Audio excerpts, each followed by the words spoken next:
Nous voici en ce 5e dimanche du temps pascal. L'autre jour, j'ai vu la pleine lune et je me suis dit, ah, la pleine lune, on dirait qu'on est à Pâques. Puis je me suis dit, mais on est à Pâques. On est à un mois après le dimanche de la résurrection, mais le temps pascal, le temps de la résurrection, il dure 40 jours. Donc il nous reste à peu près encore 10 jours maintenant. Voilà. Donc ce dimanche prochain, c'est le dimanche des vocations. Et après, ce sera l'ascension. Donc, on est vraiment là, à l'avant-dernier dimanche de ce temps de la résurrection. Et aujourd'hui, belle coïncidence, c'est aussi la fête de l'invention, c'est-à-dire de la découverte de la Sainte Croix. Sainte Hélène, pas Sainte Monique, comme j'ai dit l'autre jour. Sainte Monique, c'est la mère d'Augustin. Hélène, c'est la mère de Constance. Lapsus. Sainte Hélène a trouvé la croix du Christ à Golgotha. Et donc, c'est l'objet de la fête d'aujourd'hui. Et cette croix sera exposée à la vénération des fidèles au mois de septembre, le 14 septembre. Donc voilà. Alors, je vais vous faire une petite homélie sur le chapitre 15 de la première épître aux Corinthiens, dans laquelle Saint Paul nous parle beaucoup de la résurrection. Je vais commenter un petit peu ce passage. Donc, Saint Paul commence par dire, je vous ai transmis ce que j'ai reçu, que le Christ est mort et il est ressuscité selon les Écritures. Donc, il commence ce message par la résurrection. Sans la résurrection, la prédication apostolique n'a pas d'objet, n'a pas de substance. Et alors, il nous raconte comment le Christ est apparu après sa résurrection. Il nous dit que, donc d'abord, il est apparu à Céphas, c'est-à-dire à Pierre. Céphas en grec, en araméen, Képha. En araméen, Képha, c'est la même chose qu'en grec, Petros, donc Pierre. Donc, comme quoi les prénoms se traduisent vraiment. Donc, mais ici, Saint Paul utilise la forme araméenne. Donc Pierre, il est apparu d'abord à Pierre. Et c'est drôle parce que l'apparition de Jésus à Pierre, on ne la trouve pas dans les évangiles en fait. Il y a des allusions, ici il y a une allusion, quand nous lisons dans Luc, par exemple l'épisode des disciples d'Emmaüs, qui retournent à Jérusalem en pleine nuit et disent « Ah oui, le Seigneur est vraiment ressuscité, il est apparu à Pierre. » Donc c'est que Pierre a dû avoir une apparition du Christ ressuscité à lui tout seul et raconte aux autres, ils ne le croient pas. Et donc, à ce moment-là, les disciples d'Emmaüs confirment qu'en fait, si le Christ est ressuscité. Donc, c'est une apparition qui n'est pas consignée, mais elle est consignée dans Luc et ici, dans la première épître aux Corinthiens. Ensuite, il dit, il est apparu à plus de 500 frères à la fois. Donc, c'est-à-dire ceux qui ont suivi Jésus. Ça veut dire, pas nécessairement les 11, les 12, mais des gens qu'on appelle aussi les 72 disciples, toutes sortes de gens que le Christ a rencontrés pendant sa vie missionnaire. Bon, peut-être que Saint Paul exagère un petit peu en disant 500, mais ça veut dire qu'il est apparu à beaucoup de monde. Et pas seulement des apôtres, c'est ça que ça veut dire. Ensuite, il est apparu à Jacques. Ça, c'est très intéressant. Il est apparu à Jacques et puis aux apôtres. Qui est ce Jacques? Ici, il s'agit de Jacques, qu'on appelle le frère de Jésus. Comme dans cette icône de Giotto, de la fuite en Égypte.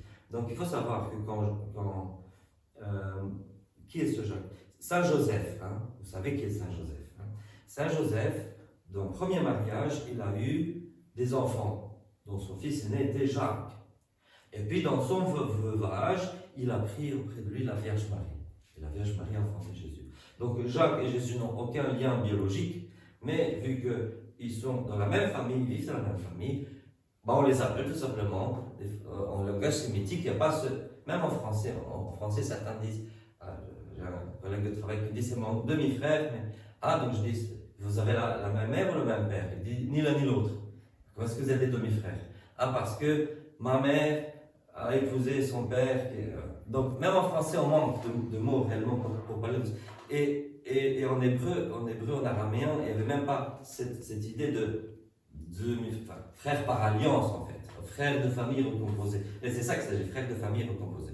Et donc Jacques, et on sait par plusieurs passages des évangiles que quand le Christ a été dans sa vie publique, il dit, ses frères ne croyaient pas en lui. Ses frères le prenaient pour un illuminé, ses frères et sœurs. Donc, c'est-à-dire les enfants de Joseph. Et voilà que Jésus apparaît. Il apparaît à qui? À Jacques. Il apparaît à Jacques, donc son frère par alliance, son frère adoptif. Il apparaît à Jacques, à quelqu'un qui ne croyait même pas en lui, même pas avant de mourir sur la croix. Et Jacques va devenir un pilier, va devenir le premier évêque de Jérusalem. Il va présider au concile de l'an 50 à Jérusalem, etc. Il va nous écrire aussi une épître, c'est Saint Jacques. Puis il dit donc il est apparu à Jacques, et puis il est apparu aux apôtres. Donc Jacques, attention, Jacques n'est pas l'un des... Il y a deux apôtres Jacques, mais Jacques, le frère de Jésus, c'est encore un troisième. Donc il est apparu aux apôtres. Saint Paul ne parle pas de l'apparition aux femmes. Peut-être d'un côté que Saint Paul n'est pas au courant de ça, parce qu'il n'était pas au courant de tout.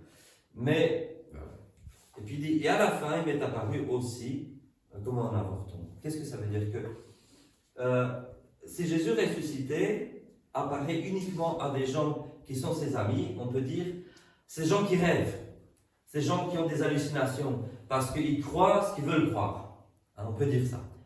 Sauf que Jésus apparaît à minimum 2 personnes qui étaient ses adversaires. Il apparaît à Jacques, comme on l'a dit, Jacques qui ne croyait déjà pas en Jésus quand Jésus marchait sur terre, et puis à Paul qui, comme il le dit plus loin, persécutait l'église de Jérusalem. Donc Paul, qui s'appelait Saül à la base, ce Saül, persécuteur de l'église de Jérusalem, et voilà que Jésus apparaît à ce Saül. Donc il y a 2 de ces opposants qui sont convertis. Donc, on croit bien, on pourrait dire que les apôtres ont fait des fables, mais pourquoi Jacques et pourquoi Paul? Voilà, il y a déjà. Alors, qu'est-ce qu'il dit en plus? Il dit, si l'on prêche que le Christ est ressuscité des morts, comment certains parmi vous peuvent-ils dire qu'il n'y a pas de résurrection des morts? De quoi est-ce que ça parle? Ça parle peut-être de 2 choses différentes. Certains vont dire, ouais, le Christ, lui, il est ressuscité, d'accord, mais nous autres ressuscités à la mort et puis c'est fini. Mais je ne pense pas tout à fait que ça parle de... Enfin, si, dans le sens où, au temps de Jésus, il y avait les pharisiens qui croyaient à la résurrection, mais il y avait par contre les sadducéens qui, eux, ne croyaient ni aux anges, ni à la survie de l'esprit après la mort, ni à la résurrection, ni à rien du tout. Les sadducéens croyaient que Dieu nous demande d'observer les commandements juste pour vivre une vie suffisamment bonne, suffisamment riche, ici sur terre, et puis on crève et puis c'est fini.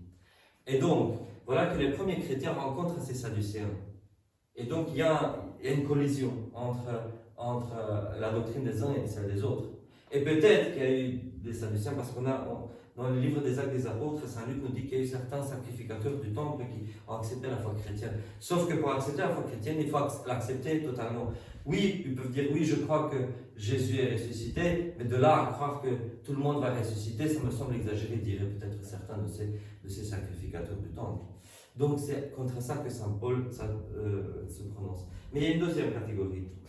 Il y a des gens, et on le sait ailleurs dans le Nouveau Testament, qui disent « Ah, mais nous sommes tous déjà ressuscités spirituellement.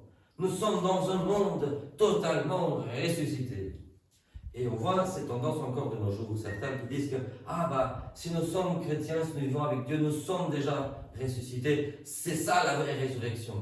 Après ça, le corps va mourir de toute façon, on va pourrir et c'est fini. » Et Saint Paul, il se dresse contre cette opinion-là. En gros, si le Christ est ressuscité, il faut que nous ressuscitions aussi, sinon ça n'a pas de sens. L'une ne va pas sans l'autre. Alors, il explique comment nous ressusciterons les uns les autres, les uns derrière les autres. Ok. Après, il parle de quelque chose d'intéressant. Il dit que le Fils soumettra tout au Père, et puis le Fils se soumettra lui-même au Père. Qu'est-ce que ça veut dire? Ça veut dire que Jésus, il est pleinement Dieu et pleinement humain. Mais, quand il a accompli le sacrifice de la croix, il l'a accompli au nom de l'humanité, parce qu'il était humain.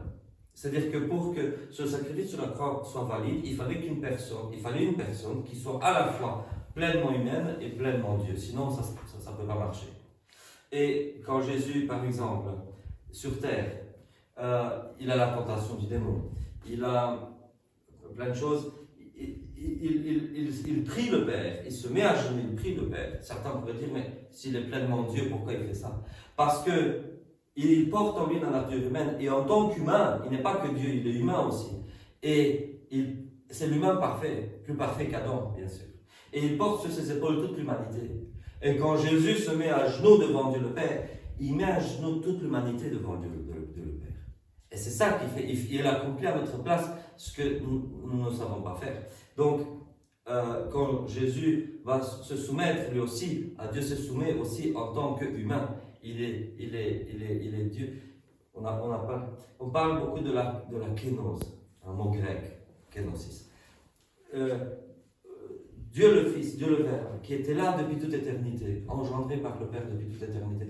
Et il décide de descendre dans les entrailles de la Vierge Marie, prendre un corps humain, naître comme un humain, vivre comme un humain, mourir comme un humain. Et Dieu a dû se limiter, Dieu le Fils a dû se limiter. Comme nous dit le théologien C.S. Lewis, Jacques C.S. Lewis, il dit, le cerveau humain n'a pas la capacité, n'aurait même pas eu la capacité physique de contenir toute l'information de Dieu. Donc Dieu se limite volontairement. Dieu le Fils se limite volontairement lors de l'incarnation, la kénose. Et puis après ça, en tant qu'humain véritable, il a faim, il a soif, il a tout ça. Il pleure, il a des sentiments, il a des émotions. Il a une âme humaine, un psychique humain. Et voilà que Jésus-Christ, vrai Dieu et vrai humain, à la fin de tout, en tant qu'humain, il se soumet aussi au Père. Il soumet toute la création au Père et il se soumet lui aussi au Père. Parce que c'est pour ça qu'il s'est incarné, pour tout soumettre au Père. Et alors, après ça, on apprend une pratique très intéressante. Il dit que gagneraient ceux qui se font baptiser pour les morts? Si les morts ne ressuscitent absolument pas, pourquoi se fait-on baptiser pour eux? Donc et c'est une pratique que nous ne connaissons plus aujourd'hui. Mais il faut croire que le christianisme eurif, que ces primitifs connaissaient, c'est-à-dire que des gens écoutaient l'évangile, écoutaient le message. Ils disaient, je veux vivre, j'admets que ce Jésus est le Messie, j'admets que ce Messie est ressuscité, et je veux avoir la vie éternelle. Donc je me fais baptiser. Ok, jusque-là ça va. Mais après ça, les gens se disent, oui, mais mes parents sont décédés, mon mari est décédé, mes enfants sont décédés. Je veux qu'eux aussi ils aient la vie éternelle. Et apparemment, il y a des gens qui, en plus de leur propre baptême, se faisaient, entre guillemets, faisaient baptiser les morts en leur propre personne, leur défunt. On ne connaît plus cette pratique. Par contre, nous avons quelque chose de semblable, très semblable au niveau du dessin, au niveau du but, c'est que nous célébrons des messes pour les défunts. Et nous célébrons les messes pour les défunts avec la même espérance de la résurrection. Et il y a des gens qui, même de nos jours, qui se font baptiser, et des gens qui viennent de familles qui ne sont pas chrétiennes, qui se font baptiser, et qui pensent à leurs défunts, et qui disent, je pense maintenant à ce grand saint du XXe siècle, Sundar Singh, qui était en Inde, qui vivait de la religion sikh, une religion monothéiste, mais qui ne connaissait pas le Christ. Et voilà que le jeune Sundar, il arrive à connaître le Christ. Et quand il parle de sa mère, il dit, ma mère était la personne la plus pieuse que j'ai jamais connue. Donc, alors même que sa mère n'avait pas connu le Christ, elle était monothéiste, elle croyait en le Dieu unique, et il fait l'éloge de sa mère, qui était la personne la plus pieuse. Donc même les saints qui sont arrivés à la fin, ils pensent à leurs défunts. Et sans doute ils prient pour leurs défunts. Et donc on fait entrer nos défunts dans le royaume. Grâce à quoi? À la résurrection de Christ. Parce que nous espérons notre résurrection et la leur. Saint Paul nous parle d'un événement que nous n'avons pas dans le livre des Actes des Apôtres, où il a combattu contre les bêtes à Éphèse, c'est-à-dire qu'on l'a livré aux bêtes pour être martyrisé, puis que les bêtes ne l'ont pas mangé. Mais il dit, si le Christ n'est pas ressuscité, à quoi ça sert? À quoi ça sert de vivre dans le péril? À quoi ça sert d'annoncer l'évangile? À quoi ça sert d'avoir une vie chrétienne, tout compte fait? À quoi bon s'il n'y a pas de résurrection? Mangeons et buvons, et demain nous mourrons. Hein. Après ça, moi je me pose la question, je me dis, comment est-ce que nous vivons ici sur Terre? Comment est-ce que nous essayons d'être heureux? Je pense que Dieu a donné une croix à chacun d'entre nous, une croix à porter. Et nos croix sont différentes.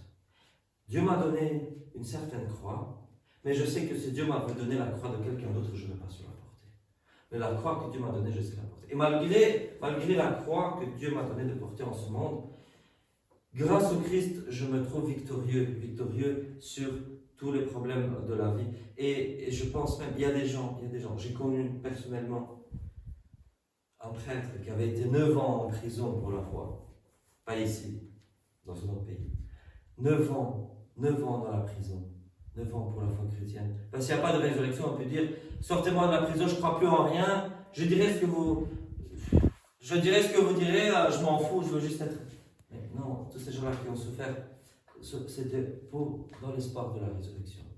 Alors, je vais terminer par ceci. Je l'ai déjà dit, mais je le répète. Il y avait 3 catéchistes, 2 laïcs et un prêtre, à Madrid, je pense, ou à Barcelone, je ne me souviens plus. Et ils allaient dans les bidonvilles pour prêcher. Et puis, il y a une dame qui a dit, vous savez quoi? Arrêtez vos conneries. Vous parlez de la vie de l'au-delà. Il n'y a rien de tout ça. Parce que personne n'est allé là-bas pour revenir et nous dire ce qu'il y a après la mort. Et les catéchistes ont dit, bah c'est justement, il y en a un qui est allé et qui est revenu, le Christ. Et c'est ça que nous vous annonçons, le Christ ressuscité. Je le dis, et avec ça je vais finir. Si le Christ était... Voilà ce qui aurait pu se passer. Voilà le scénario le plus probable. Un type dit, je suis le Messie. Les souverains sacrificateurs et les Romains, clac, clac, clac. Bon, fini. Après ça, qu'est-ce qui se passe avec les disciples? Ils se dispersent. C'est ce qui s'est passé aux alentours du 1er siècle. Il y a plein de gars comme ça, qui ont dit, je suis le Messie. Et puis, je vais vous délivrer des Romains. Puis chaque fois, le type meurt, ses disciples se dispersent, à plus rien. Et c'est ce qui aurait dû arriver ici aussi, les disciples de Jésus. Qu'est-ce qui se passe? Ils sont troublés. Hein? Rappelez-vous dimanche passé, ce que je vous ai dit. Saint Pierre dit, bon, je vais m'en aller à la pêche. Pourquoi à la pêche? Pourquoi pas à la chasse? Parce qu'avant d'être apôtre, il était quoi? Le pêcheur. Hein? Pêcheur, pas que dans le sens de quelqu'un qui fait un péché, mais vice. Hein? Il retourne à la pêche. Je retourne à ma vie d'avant. Tout est fini. J'étais 3 ans derrière ce Jésus et ça a mal tourné. Il n'y a plus rien. Fini. Les miracles. Tu es Pierre, tu es Jésus le Messie, le Fils de Dieu. Tu es Pierre et sur cette pierre. Tout fini. Et va à la pêche. Parce qu'il n'y a plus rien à faire. Qu'à retourner aux occupations modernes. Et c'est là que le Christ arrive. C'est là que le Christ apparaît. C'est là qu'il se rend compte de la résurrection. Si la résurrection n'avait pas été véridique, il n'y aurait pas eu tous ces témoins de la résurrection. Et ces témoins de la résurrection ont donné leur vie. À part Saint Jean, quand on parle des 11 apôtres, plus Matthias, qui a remplacé Judas, 11 sur les 12 apôtres ont souffert de la mort du martyr. Quand on garde, pas très vieux, qui a peut-être 60 ans, qui a peut-être 50 ans, on lui dit, bon, soit tu renonces à cette histoire de résurrection du Christ, soit on te coupe la tête. C'est la résurrection est une mensonge, on ne va quand même pas mourir pour un mensonge. Hein. On va dire, j'ai rien dit, oubliez tout, je vais vivre. Mais non, ils sont tous morts, à part Saint Jean. Et même Saint Jean était jeté dans de l'eau bouillante, il n'en est pas mort. Il a eu sans doute gardé des séquelles, mais il n'en est pas mort. Mais même lui, il aurait pu. Voilà. Si la résurrection est un mensonge, alors, venez notre foi. Mais je pense que toute cette histoire de témoins de la résurrection, toute cette histoire de témoignages qui sont tellement différents l'un de l'autre, très très différents, ça montre qu'en fait, l'histoire est vraie. Je vous laisse encore dans ces 10 jours du temps de la résurrection, Mais n'oublions pas que même après, chaque dimanche est une petite Pâque. Chaque dimanche est une petite Pâque. Le Christ est ressuscité. Il est vraiment ressuscité.